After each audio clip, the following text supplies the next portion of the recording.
What does $50,000 get you in the 2025 Chevy Silverado in the WT trim? We're going to talk about that here at Vagabond Builds with James Sandu. Let's dive in, not waste your guys' time. Just don't forget to like and subscribe, please. Let's start talking about the WTS, one of the lower trims, let's say, the workman's truck, okay? You get 4 options under this hood. Powertrain-wise, you get the option of a 5.3-liter Ecotec V8, which is under this hood. You get the option of a 6.2-liter Ecotec V8 in the Silverado. And you get also a 2.7-liter Turbomax and a 3.0-liter diesel engine. The one in this exact video is a 5.3-liter Ecotec 10-speed automatic transmission pushing 355 horsepower with 383 pounds-feet of torque. Now, MPG on this is 16 city, 19 highway with a 17 combined with a 24-gallon gas tank size. Now, when properly equipped, these things can tow up to about 11,000 pounds for this truck. $50,000 can get you 11,000 pounds of towing capacity. Now, let's talk about the front end. Pretty basic, straight to the point. I wish they would have put maybe LED lights for 50 grand, but again, that's my personal preference. I just don't like those old yellow headlights. Kind of hard to see. Got the high gloss black on the interior with some chrome. Dropping down, matte black on the cut bezels, active air vents, matte black front grille with the Chevrolet emblem going all the way across. Bow tie there, small. Recovery hooks.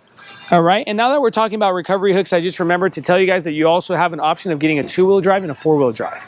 Shooting over to the side of the vehicle, pretty standard. All right, now, the length of your exact 1500 Silverado WT will change because it all depends on what size bed that you get. And this being the crew cab, we're going to have a 242-inch length on this truck, 81 inches in width, 76 inches in height, 148-inch wheelbase with 8 inches of ground clearance. If you have the longer bed, 10 inches, all right, on this truck. This is what it looks like. You also can shorten that bed by 10 inches, making it 232 inches. So you get the option of a 70-inch bed or an 80-inch bed, okay? Let's go over to talk the tires. What are they running on the tires? They are going to be running a 255/70/17, and that is a general grabber HTS tire. Suspension system is shock spring strut suspension. Silverado in the chrome. Straight to the point, simple.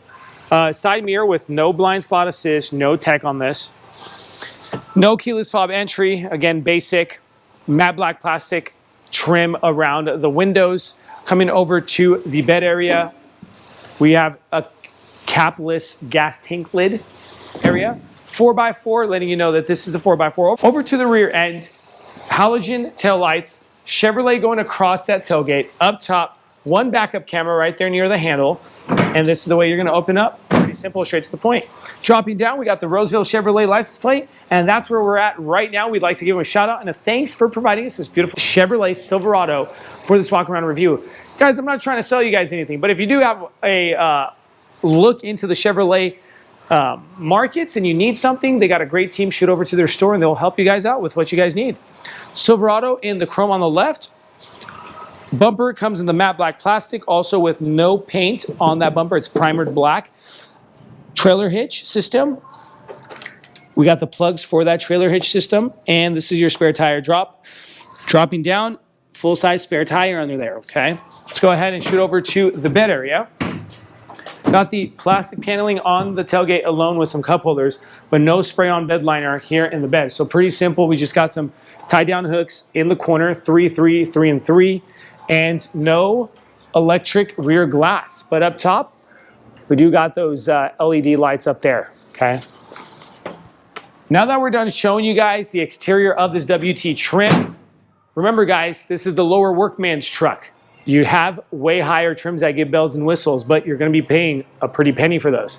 Let's go ahead and now show you guys what the workman's truck at $50,000 gets you inside. Before we continue with this video, if you find yourself in the Sacramento, California, or the greater Sacramento area like Rockland, Roseville, Elk Grove, and many other cities, if you need a passenger van rental for the friends and the family for the fun activities such as San Francisco, Napa Valley Wine Country, Yosemite, Lake Tahoe, Yellowstone, and many other places, use the link in the description below and rent from Vagabond Van Rentals. We also deliver. Thanks, guys. Let's go ahead and continue with this video. Now, continuing with the interior real quick, guys, this is not leather, okay? So this is pleather, but I do believe that this does withhold the test of time when you're working. Your floor mat's completely plastic, really easy to wash. Honestly, I have a truck like this. It's just a 2003 because I'm so poor, because you guys never like and subscribe. In front of that passenger seat, we have a lockable glove compartment down low, very nice and big, and then we have an non-lockable glove compartment. The passenger seat itself is manual controlled. The driver's seat is manual control as well. We have a center console area that you can lift up, cup holders, center console, and you can use this as a bench seat, making this a 6-passenger truck. In front of us, what do we got? 7-inch screen with the newer interface on these 7-inch screens. Go ahead and show you guys what the backup camera looks like. That's what the backup camera looks like. All right. And let's click out of that. All right, we got the Apple CarPlay, the Android Auto. If we go ahead and slide, we have the trailer light systems, the Wi-Fi, media. Very nice and responsive. And then you got your camera you could just press, just like that, okay? Now, 4G LTE lets you know you can hook up your phone to this, dropping lower than that, hard buttons for your media. One climate control, you just have one single temperature to control, and that's the knob on the right. To turn on your climate is this knob here on the left. You go ahead and turn that off just like that. Control your vent areas. Traction control, lane departure, along with your engine on off, USB-C, USB-A plug-in, and a 12-volt outlet. Your engine start-stop button is down here. Shifting lever for your transmission up here, and your manual gauges like this. Honestly, a lot of people would probably fall in love with this truck knowing that everything's going digital, so people are trying to stick to the manual. It's kind of nice. Reviewing so many digital trucks, I have to say, are digital clusters. When you look at a manual cluster, you just kind of remember where you came from, and you know that you don't have any issues with the tech in these things. On the left-hand side, windshield wiper lever with your signal lights. Left-hand side of the steering wheel, very simple, is your crash warning and your cruise control.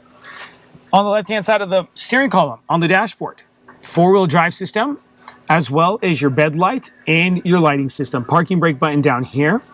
Over to the door panel, unlock lock button, window switches, and side mirror switches as well, okay? Now that we're done with the front side of this interior, let's shoot over to the second row. Second row seating, everyone. Same look here in the front. Car seat compatibility is back here, so you can use this for the kiddos.